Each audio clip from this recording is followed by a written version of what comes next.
तर सगळ्यात जास्त खर्च मला निमोनियामध्ये आला. सो माझं त्याच रात्रीचं बिल जवळजवळ 70,000च्या आसपास बिल आलं होतं आणि आमच्या अकाउंटला ₹1 पण नव्हता, म्हणजे थोडेशा 1,000-1,200 असतील. मी तर ICU मध्ये मला ॲडमिट केले आणि डॉक्टरने सांगितलं सर्जिकल गोष्टी घेऊन या आईला. आणि मग आता काय करावं आणि शेवटी मग आई डॉक्टरांकडे गेली, डॉक्टरांच्या पाया पडली, म्हणले काही करा, माझ्या मुलाला वाचवा. क्रेडिटवर मेडिकलवाल्याला म्हणजे हॉस्पिटलच्या मेडिकलला सांगितलं की यांना द्या. मेडिकल आल्याच्या नंतर एक गोष्ट मग ती सुया टोचवायला चालू झाली.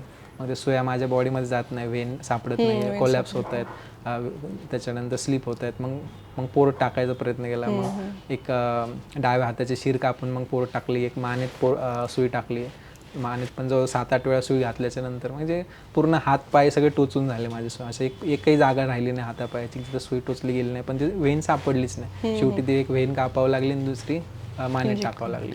सो असं होतं सगळं.